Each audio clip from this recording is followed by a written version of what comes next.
Train का time तो यही लिखा था, ऊपर से इतनी ठंड है कि मेरा दिमाग ही जम रहा है। कसम से तबादला लेकर पछता रहा हूँ। तभी स्टेशन मास्टर को ट्रेन के हॉर्न की आवाज सुनाई दी। उसने जब सामने देखा तो ट्रेन तेज रफ्तार से दूर उड़ाते हुए आ रही होती है। स्टेशन मास्टर भी ट्रेन को आता देख हाथ में लिए हरी लालटेन को हिलाने लगता है, पर उसे तेज रफ्तार ट्रेन के साथ एक और चीज दिखी जो ट्रेन की रफ्तार से ही उसके पास आ रही थी। ये क्या बला है जो इतनी तेज रफ्तार ट्रेन के साथ दौड़ रही है? अरे ये तो मेरी तरफ ही आ रही है। स्टेशन मास्टर इससे पहले कुछ समझ पाता, उस चीज ने एक चीख के साथ स्टेशन मास्टर के जिस्म में से गुजरते हुए स्टेशन मास्टर के चीथड़े उड़ा दिए।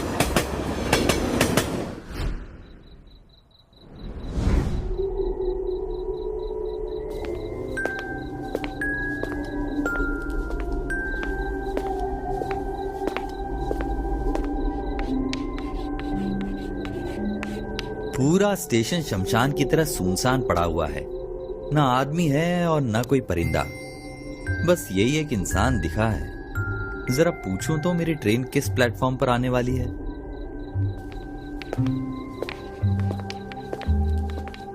सुनिए भाई साहब, ये मुंबई जाने वाली ट्रेन किस प्लेटफॉर्म पर आएगी? हेलो भाई साहब, आप सुन रहे हैं? कोई जवाब ना आने पर अजय उस शख्स के और करीब गया, लेकिन उसने जो देखा उसे देख उसके पैरों तले जमीन खिसक गई। वो शख्स अपने हाथ को लहूलुहान कर स्टेशन पर लिखे नाम भोजपुर को काटकर उसकी जगह मौतपुर लिख रहा था। भाग जा यहाँ से, वो आएगी और तेरे जिस्म को भी चीरते हुए निकल जाएगी। अगर अपनी जान प्यारी है तो चला जा यहाँ से, जा, भाग जा।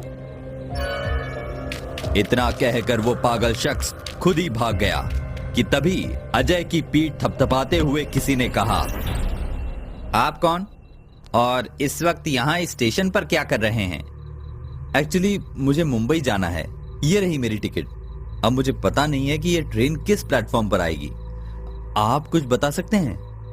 अच्छा, तो तुम हो वो पहले यात्री जो 24 साल बाद स्टेशन से अपनी ट्रेन पकड़ेगा। 24 साल बाद? ये क्या बोल रहे हैं आप? हाँ, क्योंकि इन 24 सालों में इस स्टेशन पर एक भी ट्रेन नहीं रुकी, और अगर रुकी भी तो उसने किसी को जिंदा नहीं छोड़ा।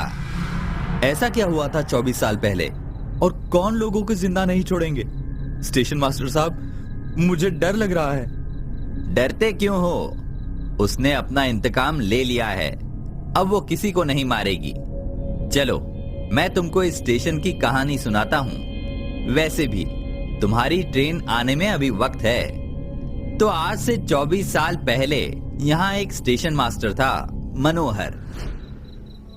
बेटी लक्ष्मी, आज फिर तेरी वजह से लेट होऊंगा मैं। रोज तू ऐसा ही करती है। पिताजी, बस 1 मिनट लीजिए, पहले आप ये स्वेटर पहनिए। बाहर बहुत सर्दी है और मफलर भी। अगर मैं ना रहूं तो आप 2 दिन में अपनी तबीयत खराब करके बैठ जाएंगे। हाँ हाँ, देख रहा हूँ। तुम बेटी से धीरे धीरे मेरी माँ बनती जा रही हो। तू तो शादी करके अपने घर चली जाएगी, मुझे तो अकेला ही रहना है। मैं कहीं नहीं जाने वाली आपको छोड़ के, और अगर किसी ने मुझे आपसे दूर करने की कोशिश भी की ना तो मैं उसका खून पी जाऊंगी। तेरा गुस्सा हमेशा नाक पर रहता है ना, पता नहीं अपने पति का क्या हाल करेगी तू। चल अब मैं चलता हूँ, मेरी ट्रेन आने वाली है। अगर टाइम से सिग्नल नहीं दिया तो हजारों पैसेंजर खामखा परेशान होंगे। यार अमन, घंटों से ऐसे ही चले जा रहे हैं, क्या बकवास ट्रेन है ये। हम तीनों के अलावा और कोई नहीं है पूरे कंपार्टमेंट में। हाँ अमन, सुरेश बिल्कुल ठीक कह रहा है। अरे जब अकेले ही जाना था तो गाड़ी से आ जाते, ये ट्रेन में कटर कटर करते हुए आने की क्या जरूरत थी। चुप बैठो तुम दोनों, बहुत सुन ली तुम्हारी। जिन लड़कियों से बात करी थी साथ चलने की, वो तो आई नहीं, तो इसमें मैं क्या कर सकता हूँ। लड़कियां साथ नहीं आई तो क्या हुआ, रास्ते से किसी को उठा लें। वैसे भी तेरा बाप मिनिस्टर है, फिर किस बात की टेंशन है तुझे?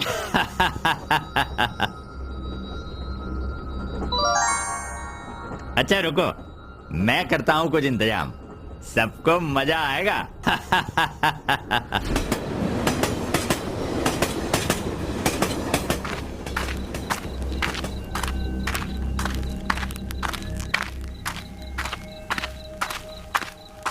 आज फिर सब कुछ भूलकर काम पर चले आए ना। मैं ना रहूं तो पता नहीं आप अपना ख्याल कैसे रखेंगे।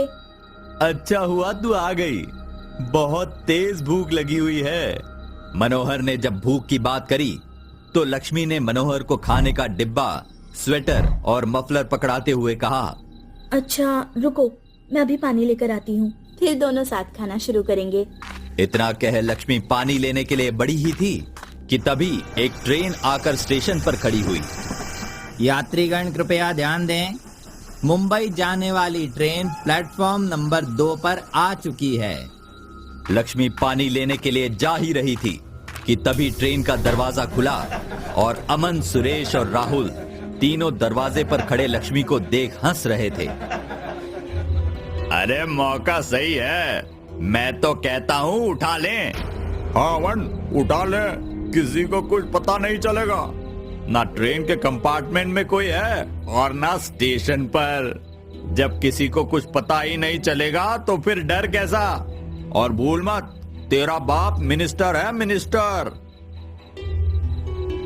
राहुल और सुरेश की बातें सुन अमन ने दबे पैरों से लक्ष्मी को दबोच लिया और जबरदस्ती उसे अपने साथ ट्रेन के अंदर ले जाने लगा, जिसमें राहुल और सुरेश भी उसकी मदद करने लगे। पिताजी बचाओ मुझे, पिताजी ये लोग जबरदस्ती मुझे ट्रेन के अंदर ले जा रहे हैं।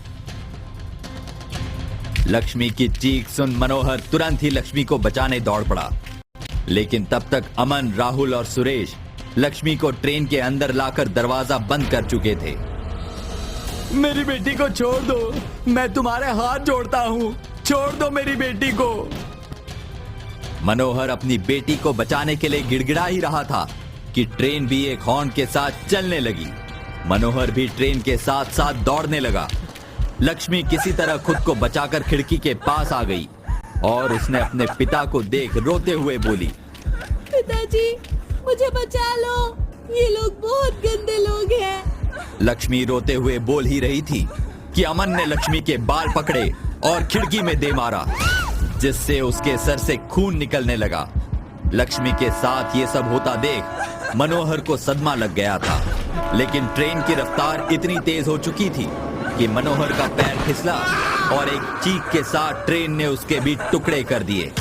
अपने पिता की चीख सुनकर लक्ष्मी को पता चल गया कि उसके पिता अब इस दुनिया में नहीं रहे हैं, तो उसने थोड़ी सी हिम्मत दिखाई और अमन का मुंह नोचकर वो दरवाजे पर आ खड़ी हुई और उन तीनों से कहा, जिस तरह तुमने मेरी दुनिया उजाड़ी है, मैं भी तुमको मिट्टी में मिला दूंगी। याद रखना, मैं जब तक तुम लोगों के खून से नहा नहीं लेती, मेरी आत्मा को शांति नहीं मिलेगी।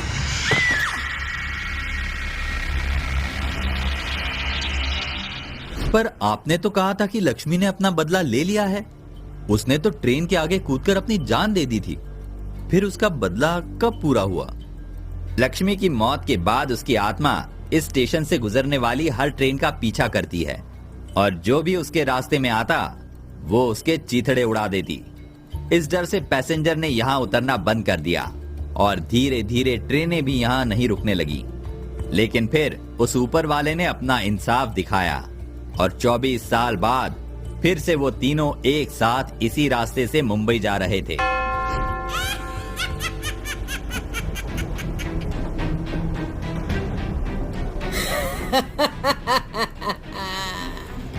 कहा था ना, एक दिन मैं तुम तीनों के खून से नहाऊंगी। आज वो दिन आ गया है।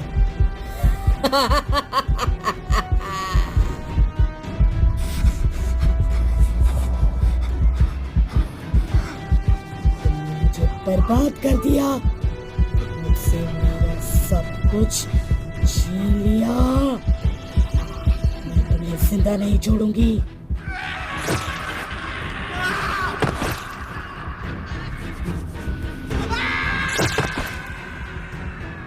लक्ष्मी ने जिस भयानक तरीके से राहुल और सुरेश को मारा था, वो देख अमन की रूह कांप गई।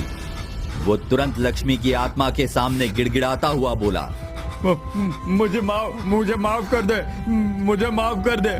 मैंने अपने दोस्तों के बहकावे में आकर बहुत बड़ी गलती कर दी थी।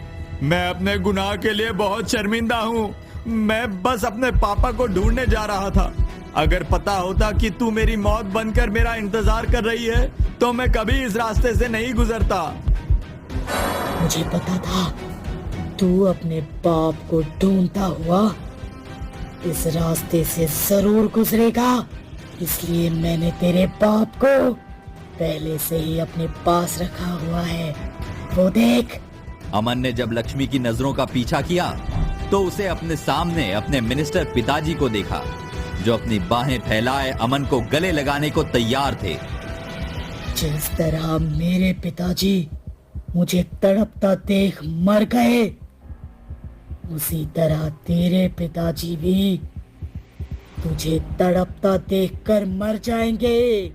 अपने पिता को बाहें फैलाए देख अमन उनके गले लगने ही वाला होता है कि लक्ष्मी अमन के जिस्म में तेजी से गुजरते हुए निकलती है और उसके जिस्म के चीथड़े उड़ा देती है, जिसे देख अमन के पिता की चीख निकल जाती है और वो पागल हो जाते हैं। तो वो जो पागल मैंने देखा था वो अमन का बाप मिनिस्टर है। हाँ, वो पागल अमन का बाप है।